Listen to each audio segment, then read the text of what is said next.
Hey everybody, what is going on? Hexlex here. Got another Master Duel video for you all. So it is Monday, which means it's time to once again check out your duels here in the viewer special. I just want to give a huge thanks to everyone who has been submitting games. It's definitely a series that's contingent on a lot of viewer interaction, of course, because we're showing off your duels. So thank you all to everyone who's submitting games there and just helping the series here keep going. Really does mean a lot to me because I really like this series. It gives us a lot of opportunities to see decks and games that we wouldn't normally otherwise see. And as always as ever, my thought process is that the more games of Yu-Gi-Oh! That we can watch from more people, the more we're going to learn as a result. So again, just want to give a huge thanks to everybody who's submitting here to the Viewer Special. For those who are unfamiliar, the Viewer Special is a weekly video series wherein we feature games from you all, the viewers. Doesn't have to be from any one kind of particular deck or any circumstances. I will literally take any replay you've got that you want to submit here. Now, there are a few pieces of information that I will need in order to be able to feature your game. The main one being your 9-digit player ID. That way I can obviously see the public replays that you have shared or saved there. Do make sure that you're saving them publicly, because if they're not saved publicly, I'm not able to view them. It also definitely helps if you want to leave, if you have like multiple replays saved, if you want to leave some more information just so I can know specifically which game you want me to see there. It could be the game's date and time is a helpful one, your opponent's name is helpful. Also helpful information is just a little bit of, well, info about how the game went. Even something as simple as I played this deck versus this deck, and if you want to give a little blurb about how the game went, that's definitely helpful as well there. I do watch pretty much every single game that gets submitted, even if I don't feature it on the channel. So if you submitted it, it's extremely likely that I did watch it. And even if you don't get featured 1 week, that doesn't mean you can't submit for the next week or upcoming weeks as well. You can also submit as many different games as you would like. I just ask that you please don't like spam submit the same game over and over again. But if you've got 10 different replays you want me to watch, you can submit 10 different like instances of games. That's totally fine. The more the merrier, I say. So in any case, we do have a selection of games picked out to watch today. So let's go ahead and take a look at the first one here. Alright, so our first duel comes to us from Dayuamid. Hope I pronounced your name correctly there. We have a duel here, this one against Zero Fine, where we are playing Psyframe Punk, which is a very interesting combination. Definitely makes a lot of sense, though, of course, the Psyframe archetype being full of psychic tuners and the Punk archetype being much in the same. And for those wondering, we are playing more than just Gamma. As you can see here, we've got Alpha in hand, and if we take a look at the extra deck here, you will note quite a few of the Psyframe monsters. There's Zeta and then Lambdas in here as well. So we are playing a dedicated Psyframe engine. That's pretty rad. Which one is Alpha, by the way? This is the one that it negates a summon. Okay, so yeah, for those who are unfamiliar, Gamma is not the only Psyframe monster, even though it might seem like it just based on how often it's used. Gamma can in fact negate monster effects, but there's a Psyframe for spells and traps, there's one for summons, there's one for battling, I think. There is a Psyframe negation for just about every action you can think of there. So, looks like we're starting off with our Punk plays, Rising Carp into Wagon and the Xayamine. Ooh, we should have activated that Extreme Session before the Xayamine, but it's a pretty easy mistake to make. I do that all the time, honestly, so definitely no worries there. Looks like Wagon and Deer Note are going to get synced off for the Jam Dragon Drive. Not going for Chaos Ruler, instead we're going to be adding more of the Psychic Tuners to our hand. We get to add the Madam Spider, and we're going to get 2 draws off of Extreme Session anyway, so didn't really matter that we didn't get to the draw off of the Xayamine there. So looks like we have quite a few options for stuff in hand here. I mean, we've got some Bestials, we've got the Gabu, we've got the Ash Blossom. We're summoning the Amazing Dragon here to bring back the Deer Note and do some more synchroing. Interesting, usually I save the Amazing Dragon for the Disruption on the opponent's turn, but here we're actually using it as an extender to summon a Punk monster back from our graveyard. We're throwing down the Geomathmech Magma, and then, oh, I see, we're going for the Crimson Dragon here. Okay, so this will allow us to pull out the Ancient Fairy Dragon. What does this Mathmech thing do? I wanted to see real quick. Oh, it's a Synchro Tuner. Got it. We're using it as a level 8 Synchro Tuner. I understand. So, Ancient Fairy Dragon is going to allow us to special the Psyframe monster from our hand. And there's a Psyframe field spell, too? Okay, hang on. What does this do? For Psyframe monsters, special summon to your side of the field, except during the damage check, you can immediately after this effect resolve synchro summon a synchro monster using only Psyframe monsters you control. At the start of the damage check, if Psyframe monster you control battles an opponent's monster, you can discard one Psyframe monster. Your battling monster gains attack equals to discard. Okay, cool. So basically, it just allows you to go straight into Zeta or Gamma, depending on whatever you summon there. Here's Lambda. Okay, that's going to allow us to use Psyframe monsters during our opponent's turn. Oh, and now we're syncing for Omega. We're going to hand rip, and we're going to search off the Lambda. I see what's going on here. Alright, what do we end up actually taking from our opponent? Looks like our opponent's on a pretty hefty deck, a Blackwing deck. Okay, so we took the Sea Moon, the Poison Winds, which is a very good hit, actually. Still have some bestial plays to do. Gonna pitch Lubellion for the Saronir. Saronir is gonna activate, banishing that Crimson Dragon out of the yard. Opponent's got a Saronir of their own to hit the Lubellion. Interesting they didn't chain that to our Saronir summon, but I guess they were more interested in hitting Lubellion and making sure the Saronir didn't get summoned. I get to sync for 7. This is the Psyframe Lord Zeta. Now, what does this one do? Actually, I don't know off the top of my head. Once per turn quick effect, you can target one special summoned monster your opponent controls in face attack position, banish both that monster and this card from the field, or return them during the next standby phase. This card is in your graveyard, target a Psyframe card in your graveyard, return this to the extra deck, add the target to the hand. Okay, so it's like monster removal. And then here's Delta is what we're getting off of Lambda during the end phase. This negates spell cards, I see. Okay. Opponent's going to immediately battle Saronir into Saronir, but we're going to go ahead and banish their Saronir. Oh, but they have an evenly match for the end of the battle phase. It's a little rough, but we do still have our Lambda, and we can, of course, use Delta to negate and destroy this Black Whirlwind. Because we have the Lambda on the field, we can use the effect of Psyframe monsters, even if we control a monster there. So, opponent's got just a couple of cards left. They're going to normal summon the Oster, set a card, and then pass, although we get to Magnum Hut during the end phase there. And we also get to search in Epsilon to stop trap cards from the Lambda there. So, very nice, very nice. Oop, there is yet another Psyframe Lord I don't recognize. This, or Psyframe Gear, rather. This one is Beta. Okay, this is the one that stops attacks. So, very interesting. Both the Zeta and the Omega are going to come back, giving our opponent back their Saronir, as well as their card in hand as well. Looks like we're going to sack off the Magnum Hut now for the Bestial Lubellion, activating Lubellion's effect, but the opponent has Blackbird Close. Negates the activation, destroys the card of an effect that's activating by turning a Blackwing, and they get to summon a Black-Winged Dragon from their extra deck. Okay. Excuse me. Alright, looks like Saronir's coming down. How are we going to get over this Black-Winged Dragon? Do we have some attack boost or something? Okay, we do have the Gamma for the Saronir effect. That's pretty nice. Oh, we're just going to use Zeta to banish it, I see. Yeah. And that should be lethal, I think, at this point, right? Oh, yeah, that's definitely lethal. Well, actually, I don't know about definitely. We have 10,500 minus 2,000. Yeah, that should be lethal. Yep, there it is. Oh my god, was that exactly lethal? That was kind of cool. Wow, very nice. So I've never actually played with or against a Psyframe deck, so I've never seen one in action before.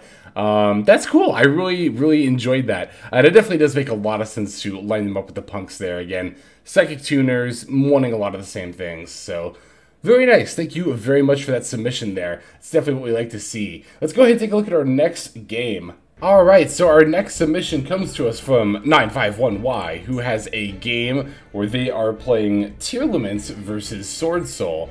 Playing against Ray, I don't imagine it's that Ray. Like World Championships Ray, but alright. Let's go ahead and hop into this game and see what we've got.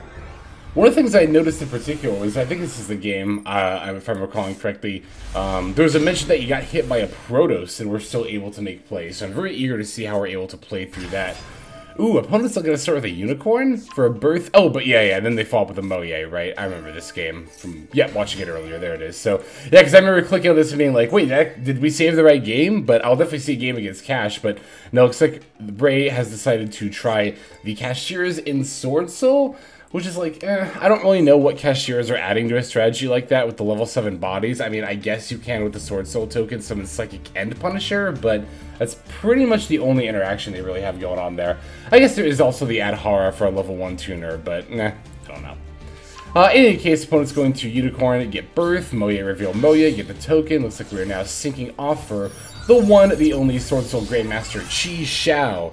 Of course, that's going to get chain blocked with the Moye. Not that we really have much in the way of disruption here. We do have a few Bestial monsters, but Kashira and Sword Soul are definitely two of the major archetypes that are typically not hit that hard by the Bystials there. Opponent's going to add a Qixing Longyan, or not Qixing Longyan, that's Synchro, just regular Longyan. Sync it with the token to make the, I'm assuming Baron here? Yes, Baron. Looks like they pitched that extra Moye to the graveyard as well. Going to take the 1200, opponent's going to emerge. Here's the Protoss. Here comes da Protoss. So yeah, playing through Protoss as, oh, and then we're banishing the Unicorn. Okay, so I guess, yeah, I guess the Cashiers offer extra attribute, but such a niche case use. That is also one thing I wanted to point out here too that's pretty interesting, is that the Cashier of Birth actually allowed our opponent to get back the banished Unicorn, the Unicorn that was banished off Protoss. Did they not activate Protoss' effects? No, they did. Okay, good. I was going to say, well, not good. I mean, obviously they're our opponent, but... So yeah, quite a board to have to play through. We have to play through a Protoss that is called Dark, a Qi Shao that's of course going to negate monster effects, Baron is an Omni negate, Unicorn threatens to take our Kikolos or something else potentially very important out of our extra deck here, and then we have two back rows to contest as well. And of course there is Max C right on time, drawing it at the beginning of turn 2 there. Starting by specialing the Fenrir and then rotating for the Rhino Heart. Looks like they're going to use the Crossout as a meter on the Kashtira Fenrir Surge. That's totally fine. So one thing I've noticed pretty quickly about Kashtira Fenrir, right, is it's really dicey trying to like use Disruption against this card. If it's the only card they've played, then you don't know if for sure your opponent's actually on cash or if they're just attacking this card. But if your opponent, like if you know for sure, like, I mean, we rotated for Rhino Heart. Our opponent should not have used Crossout as a meter against this Fenrir, in my opinion. I think that was, I don't know, to be fair, like, what else were they going to use it against besides, like, a hand trap? But at the same time, it's like, I don't know. I think that was a bit of a weird play. Alright, so it looks like we're going to Fenrir send the Merly and then fuse it with the Baldric in hand. Is this Mud Dragon? Yes, Mud Dragon in the swamp. Ah, are we going for a Zeus play? Is that how we're going to get over the board here and also play through the Protoss? No, okay, we're just going to go for Baguska. That definitely works as well. Although we could also do Baguska into Zeus. That definitely works too. Alright, so they're going to activate Birth. Looks like we've got a Max C to respond with. I'm not really sure why they bothered activating Birth here. Are they summoning a Fenrir from hand? Oh, from the graveyard. I guess just to add the body. There's kind of no reason not to be fair. Alright, so we do still have a full board to play through, but we top deck two very good cards here. We have Mudora and Agido. So that means we get to mill 5, see what we hit off the top, flipping our stuff to attack mode before going into the Druid Swarm here. So it's going to Chi Shout to negate the Fenrir. It's a bit odd, but it's not that odd actually. It's a fine play, I think. And we managed to get rid of all of their most important stuff before we go into, here is the Zeus, yes. So we got rid of all their negates, now we can just go ahead and wipe away their board. Ooh, but the opponent's got an Imperm. It's going to be a little bit dicey, although to be fair, the opponent does not have a whole lot going on for them right now. Like they have Protoss, Fenrir, Birth. Oh, they get to banish our Fenrir with theirs. Ooh, we're not done yet. Oh, because now Druid Swarm can get rid of one of their cards, and then we can use Dark to bring back something, I'm sure. Does our opponent have anything? Also, wait. I just noticed in our opponent's graveyard, we milled them 2 Side Beast. Our opponent is, like, dedicated to Kashtira strategy, but mixed with Sword Soul? That just seems so weird. Side Beast, for those who are wondering what the use of this is, you can banish a Kashtira monster from your graveyard, or from your deck, rather, when this is normal summon to make it level 7. I think even in pure Kashtira, it's not that good at all, honestly. Like, a normal summonable level 7 is fine, but there are better level 7 extenders that don't take your normal summon, and, like, yeah, it's good to banish stuff from your deck for Birth, but, like, at that point, you're kind of counting on opening exactly Beast plus Birth, and even then, that's, like, not, I mean, that's not even a full combo, right? Like, that's not even 2 rank 7s, I don't think, so, nah, I think it's kind of mid, to be honest. Definitely very surprising to see it in Sword Soul. That's shocking, kind of, honestly. Alright, so it looks like we're using the Mudora to counter the Called By. That's going to allow the Druid Swarm to resolve here. And are we using Druid Swarm? Yeah, to get rid of Protoss. Makes sense for sure. Oh, and we can bring back Protoss. I wondered. Okay, yeah, so this is a, must first be special summoned. Okay, not can only be special summoned. So, the tables have turned. We've taken their Protoss now. They cannot summon back Earth, and they can't summon back anything that they try to get back with the, Birth here, because we're just going to go ahead and use the Caldo, and that's going to be it from Ray. And we are taking the game. Very nice game there. Thank you very much for sharing. We do have one more duel to watch, so let's go straight into it. Alright, our final duel is going to come to us from AGS1213, who is submitting a game where they were playing against Tearlament, and they were playing with Psyframe. So, you asked, I think, too, if I would feature, you know, a deck that I built. I try not to do it, just because, like, obviously I want to see, you know, more different decks, but I'll make an exception. You know? Also, yeah, I remember noticing this before. You have a Royal Assault Synchron. You have no idea how jealous I am of you. That is gorgeous. I love it. I love it, I love it, I love it. Love this hand, too. It's a very good hand going first here. We have the Shinobi Necro in hand, so we don't even necessarily need to sprint. We have some Bestial access. We have the Ash Blossom for the Max C. Life is good with a hand like this, so. Also, interesting that they chose to throw out Max C against something like the Bestial Lubellion. I don't really understand Max C's like that. Like, ones that are played specifically during the main phase against an effect that does not special summon. It's like, you would either want to do it during the draw phase to play around triple attack, or just wait until a special summon to get a guaranteed draw. I would think anyway, but whatever. Alright, so there is the Shinobi Necro followed up by the Sprite Red. We're going to go ahead and sync those off for the Cupid Pitch. That's going to allow us to adjust the level of the Cupid Pitch down, so that way we can use Magnum Hunt to banish the Shinobi Necro, which will come back, and then we can also sync for the Chaos Ruler with Cupid Pitch and the Magnum Hunt as well. Of course, we also get that additional draw, and we already have the Assault Synchron set up in hand too. Things are looking so good here. There's the one, the only, the Chaos Ruler. Cupid Pitch and Chaos Ruler are both going to activate here. Let's see what we excavate off of Chaos Ruler. Ooh, Sprite Blue, oh my god, you have a Royal Druid Swarm too? I was actually talking about this with somebody recently, like, I will admit that when it comes to opening packs, I have a lot of really good streamer luck, I will not deny that, but when it comes to getting Royals, I definitely have below average luck in that regard. I would love some more, just generally playable Royals. So good, so good. Alright, looks like we are syncing. Oh, this is the Chaos Angel. I was like, wait, we're syncing notes with no tuners? And it's like, yes, of course, the Chaos Angel. I still need to play Sprite Synchro myself so I can get some Chaos Angel action in there. I've been very eager to test this card in this deck. And I do plan on doing that for the channel at some point during this month. So, but in the meantime, looks like AGS1213 has beat me to the punch a little bit there. Alright, we have the Chaos Angel and the Baron de Fleur as well. Of course, the Chaos Ruler gets to come back thanks to the Assault Synchron. Gonna link off the Blue and the Jet for the... Is this Sprend? This is, in fact, Sprend. And I saw the Nimble Beaver, so I think we are on the Nimble package here. Yeah, that means we get to send the Angler for a couple of Nimble Beavers. That's actually one reason why I really like the Nimble package in this Sprite Synchro deck. Is because, you know, if you already open the Shinobi Necro, then your Sprint is very much just useless. Like, you could also dump an Assault Synchron with it if you really needed to, but the Nimble package definitely gives you something to do there. Alright, it's like Red and Carrot are going to go into the IP Masquerena, and then I think we just pass after setting the double cross here, yep. Then we get to add back the Druid Swarm. Oh, such a pretty hand. We didn't even use this Assault Synchron in hand. We didn't even end up using it. We still made all those plays. Good lord. Alright, Cashier Fenrir is going to come down. We're immediately taking it and putting it under the Gigantic Sprite. Opponent's going to Albaz pitch the Agido, right? Yeah, wow. Ton of different stuff going on here with this Tearlament deck. We have some branded stuff happening. We have Cashier stuff happening. And we are, of course, going to negate and destroy the Albaz. Opponent is going to get to mill 5, though, with the Agido. And they hit a Kelbeck as well as a Havnus. We hit a Sarnir, and probably not much else beyond that, I imagine, yeah. Alright, yep, milling the Lubellion. Opponent's going to mill another 5. What else did they hit here? Just, okay, a Murley, so they have another fusion coming. Yep, there's the Kick Close. I'm surprised our opponent got all of these engines in 40 cards, actually. Excuse me. Ah, yes.